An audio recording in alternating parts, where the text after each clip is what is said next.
chain. Too sexy for your game. Too sexy for this fame.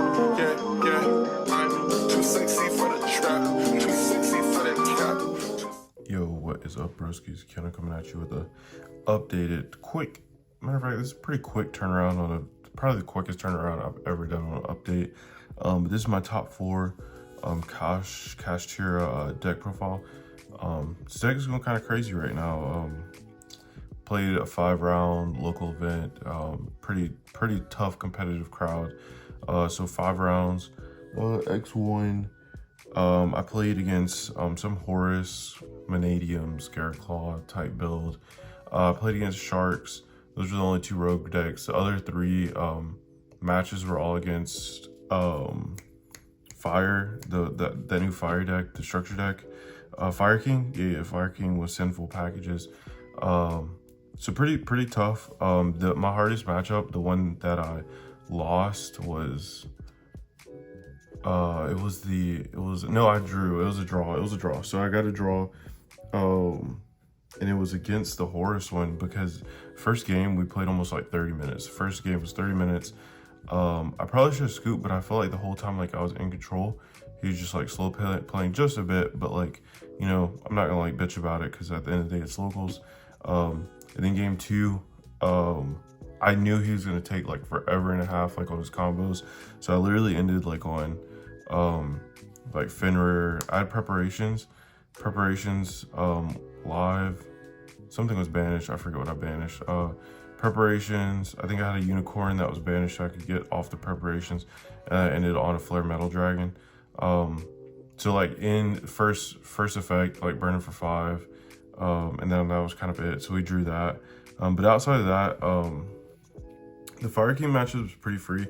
I take it back. I had one draw, one loss. I lost against a Fire King. That's because it was just a sloppy misplay, honestly. I had game and just messed up, and it just sucked because every single round I went second, and I felt pretty comfortable going second with his deck. But that one, I opened up game 1 like draw phase shifter, and I just didn't see the lines, and so he won game 1 anyways. I took game 2, and then game 3 like he went first, so it was like he just won. He set up a lot. And but yeah, it was unfortunate, but I'll get into it. I've probably talked long enough, 2.5 minutes. It's pretty fucking long, but I'll go ahead and get into it. So Avi triple unicorn, not much to say. Rips cards at extra deck. I was playing against, I had 3, it was 6 round. I had 3 Fire King, 1 Sharks, 1 Horus, 1 Virtual World. This card against Virtual World was kind of crazy because the only like super out like the imminent like threat in their extra deck was Zeus, like to wipe my board. And then as soon as I saw the extra deck, I just ripped that, and I was like, I can handle everything else. So that like won me a game pretty freely. Fenrir solos like a lot of boards. It's just pretty nasty. Double Rise Heart. Honestly, I could probably run in 3, I'm not gonna lie. But 2's fine. I think I missed it like in 2 games. I missed having 3 in 2 games, but whatever. 1 Ogre. This is your lethal line. This helps your lethal line under 5 summons. You just end on 1, 2, 3, and then 4, and then that's lethal. It does search trap.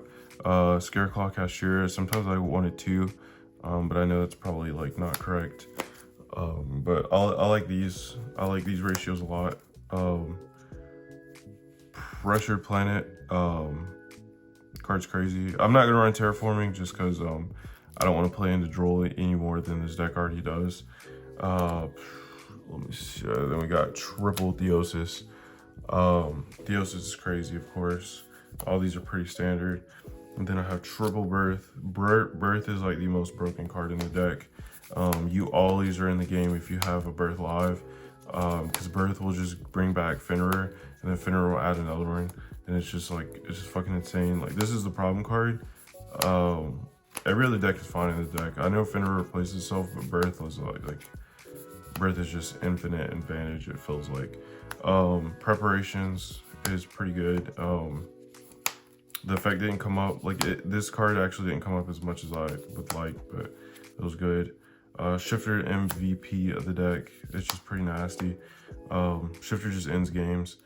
I think round 5 against Fire King, I shifted, and he just passed because I didn't think he didn't think I could get lethal, but of course I did, and then that was just it. I 2-0'd him. It's pretty easy. Shifter definitely goes burr.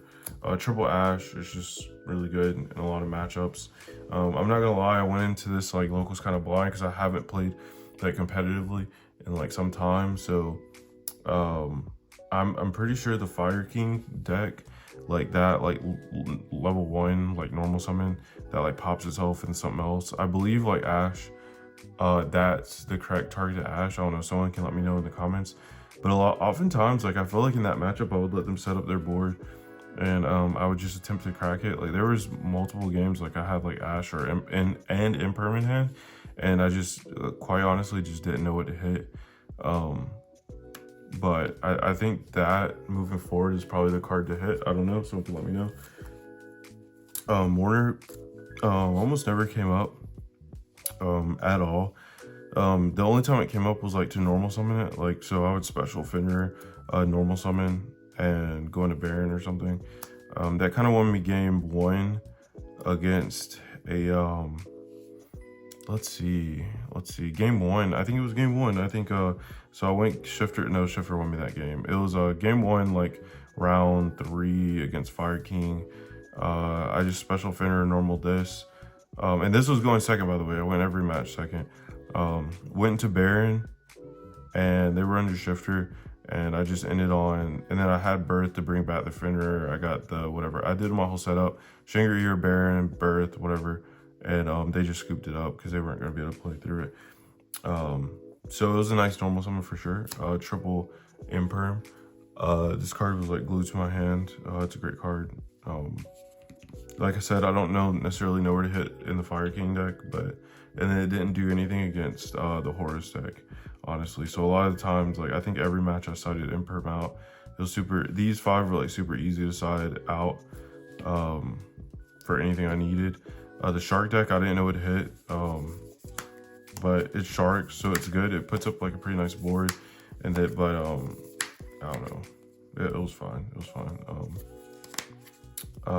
Then Triple Prosperity, dig for anything you need. Pretty crazy card. Glad it's super accessible. Triple Tactics Talent, triple Tactics Talent.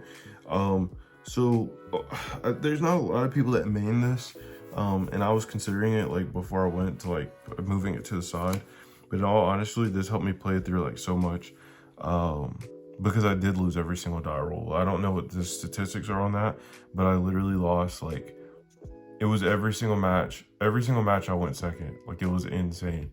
And this card, you know, thankfully was glued to my hand, and I was able to play like through a lot with this card. And oftentimes, like a lot of times I would use a draw 2, but like I think in one match I used draw 2, and the other like 2 matches I opened it up, I just used to rip 1 just to get some like, you know, just to see their hand. Double droplets. This card was insane. It was the MVP in a couple of my matches. Card's crazy. Call by the Grave to make it even 40. Yeah, I think this is 40. This should be a 40 card list. Never saw it. Actually never saw it. I don't know. I like the ratio so far. Probably, if there's one thing I could change, I don't know, I'd probably take out Mourners or something. I don't know, I'm trying to figure it out. But I mean, I was 1 game away from basically going like X, well, with 1 draw only. And then that draw was only really because of time, personally, but whatever. Yeah, but only like 1 misplay like kept me from like going undefeated. Now I go into the extra deck, 1 IP, and it on IP like once against Sharks, and it was just kind of crazy. 1 Nightmare Unicorn. This is what I went into the IP. Usually I would go like Shangri-La, so I would end on IP like Shangri-La, standby phase, like the Shangri-La. If it resolved, I would get like a Fenrir, and then you know, I would usually link off the Shangri-La and the IP. And whenever I pick up a little knight, especially when I go to higher tiered events, I'll probably cut this one because I never went into it. The BLS was more for like, I guess it was more for like niche matchups, but which I didn't really see. I never went into this card, but I was like testing. I played like against a striker deck, like it's still relevant against that type of deck. Any deck that like heavily targets, and then with the IP protecting from destruction, this card turns into a mega asshole. Not gonna lie. One Shangri-La. I was running 2 in the last list, but honestly, the whole entire time I never thought about going into a second one. One Shangri-La resolving once was like more than enough advantage. It always felt like. One AA Zeus, made against Fire King, just killed him. Made against the Horus deck, just smirked him. Card's crazy.